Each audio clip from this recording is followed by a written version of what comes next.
what happens when the person you thought you knew, the one you built your entire life with, just vanishes? And not only vanishes. No, what if that vanishing act also makes you the number one suspect, in the eyes of the entire world? Right. We're not talking about a simple disappearance today.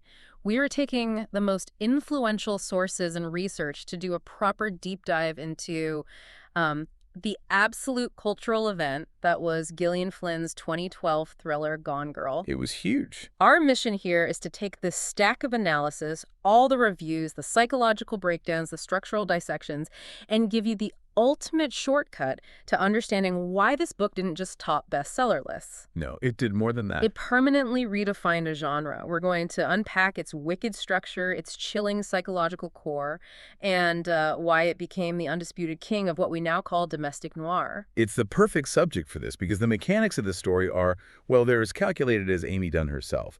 For anyone approaching this for the first time, the foundation is pretty simple. It was published in 2012, set in this recession-battered town in Missouri, Carthage, and it really established itself by relying on the dual unreliable narrative. Right, the two voices. Exactly. We meet the married couple, Nick and Amy Dunn, and instantly you're presented with two perspectives that are just fundamentally at war with each other. And that conflict, that's the engine of the entire book. Okay, so let's unpack that engine. Part one. It's fittingly titled Boy Loses Girl, and this is really where the anxiety immediately sets in. Oh, yeah. It's their 5th wedding anniversary, and Amy is gone. But the genius of the book, and the sources all point to this, is how quickly you realize Nick Dunn is just the wrong kind of sad. Yes, that's the perfect phrase for it. He's detached. He seems more annoyed than heartbroken, and worst of all, he keeps getting caught in these weird media moments that just make him look intensely suspicious. And you, as the reader, you're immediately thinking, he did it. Totally. You're convinced he did something terrible. And that conviction is entirely engineered by the book's structure in that first part. We're constantly flipping between Nick's narration in the present day, where he's trying and failing to act like an innocent man. He is failing so badly at it. And Amy's detailed, retrospective diary entries. And Amy's entries are just masterful. They're this perfect little fiction. They paint this picture of like an idyllic marriage that slowly rots from the inside out. Yes, into this terrifying dynamic where she believes Nick is abusing her and maybe even plotting to kill her. So, okay, we're getting two completely contradictory stories at the same time. You have Nick's nervous present versus Amy's polished, detailed past. How does the structure even manage that without just exhausting the reader? Well, what's so fascinating is that Flynn leverages an assumption we all make when we read thrillers. That the diary, the written record, the victim's inner thoughts. That has to be closer to the truth. It has to be, right? At least closer. And Gone Girl just completely exploits that. It forces you to invest in Amy's narrative first, to really hate Nick, because her voice is so elegant and detailed and completely persuasive. And Nick's voice is just confirming everything. It just serves to confirm the diary's indictment. He's full of these clumsy lies and internal thoughts about his own failures. It really elevates the whole idea of the unreliable narrator. I mean, if you look at other big thrillers from that time, the unreliability usually comes from something specific. Sure, like the alcohol-induced memory gaps in The Girl on the Train. Or the therapist-patient dynamic in The Silent Patient. Right. But in Gone Girl, the deception is calculated. It's sober, it's intellectual, and it's on both sides. The lack of truth is the defining characteristic of the marriage itself, which makes the book's deceit feel so much more insidious. And that structural setup works perfectly to deliver, well, the famous hinge point of the entire story, part 2, Boy Meets Girl. The aha moment. This is the moment that launched 1,000 discussions. It's the point where the ground just vanishes from under your feet. It's incredible. So we know the reveal. Amy isn't a victim. She's not missing. She has meticulously faked her own murder to make sure Nick gets the death penalty. But what did the sources reveal about the sheer scope of her plan? This wasn't like a spontaneous act of rage. Not at all. This was an operational masterpiece. It was an incredible piece of planning.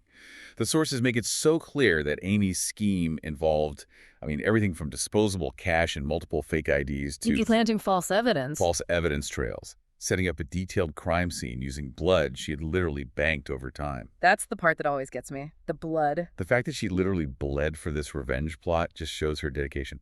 Her motivation was simple, but terrifyingly powerful. Yeah. Just pure revenge for Nick's infidelity and his emotional neglect. She's the mastermind. So the entire first half of the book, which we all thought was a thriller about a missing wife. Was actually a masterclass in premeditated framing. Wow. And the moment Amy reveals herself to us, this story stops being about solving a crime. It becomes something else entirely. It starts being about two deeply toxic people just engaged in psychological nuclear warfare.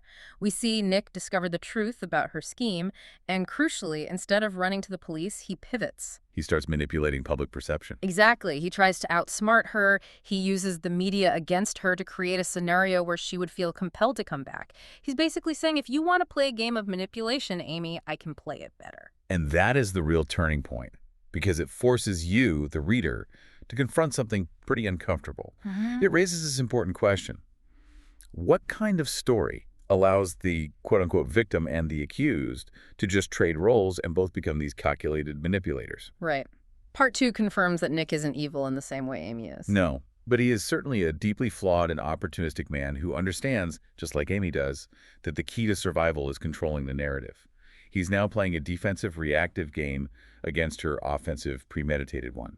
And that whole dynamic really relies on the supporting cast, who kind of function as tools or anchors for this central toxic relationship. Absolutely. So let's talk about the key players beyond the Duns, because they're so crucial for that final turn. Okay.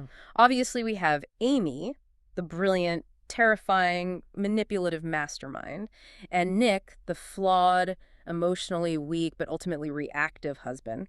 But then you have Margot Dunnan, Nick's twin sister. That is so important. She's maybe the only character whose morality stays relatively intact. She's our grounding point, the one constantly voicing the reasonable, worried perspective. And then there's Detective Rhonda Boney, who I would argue is the closest thing the novel has to an objective lens. She's this skeptical lead investigator who just sees right through Nick's charming, inconsistent facade. She represents reason in a world that's just devolving into chaos. Media sensationalism, yeah.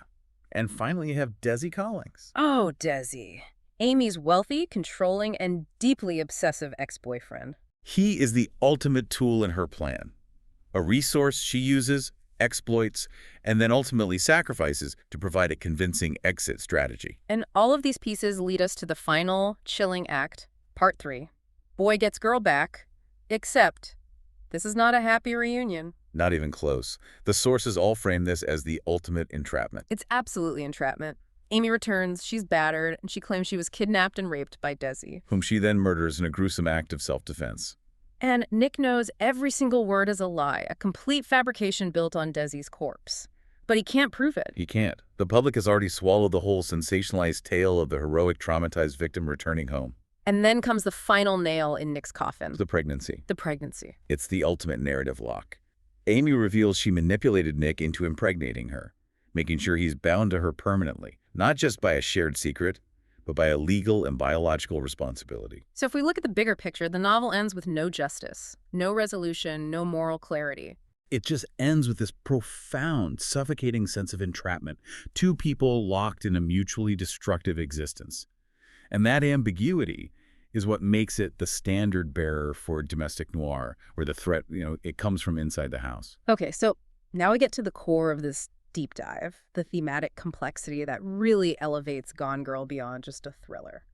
Let's unpack the deeper critiques the novel offers, starting with the biggest one, marriage as performance. Right. The sources are so clear that this novel is just a searing indictment of modern marriage, particularly how couples so often perform these idealized roles for society, for the media, even for each other. Instead of just being authentic. Exactly. Nick and Amy weren't just a couple. They were actors playing cool girl wife and affable Midwestern husband. And their relationship began with that performance. Their move back to Carthage from New York wasn't really a choice. It was Nick dragging Amy into his world after they both lost their jobs. They were trying to manufacture this ideal, simple life to just paper over all their problems. But when the performance breaks down, the whole structure collapses. Yeah. And Amy's performance turns weaponized. She literally performs her own murder. Which ties directly into that next theme, identity and control, and specifically the legendary Cool girl monologue. The monologue, yes. For anyone who hasn't read the book, why is that internal monologue such a culturally resonant, nugget of insight? The cool girl monologue is arguably the most referenced passage in the entire book because it articulates this specific, just exhausting cultural pressure that's placed on women. Mm-hmm. Amy describes the cool girl as the woman who is effortlessly beautiful, she loves every sport, she eats pizza and junk food without gaining weight, is always sexually available, and never, ever complains. She's the fantasy woman designed for the male gaze. Precisely. And Amy's deep insight, which she then weaponizes, is that this identity is a total facade.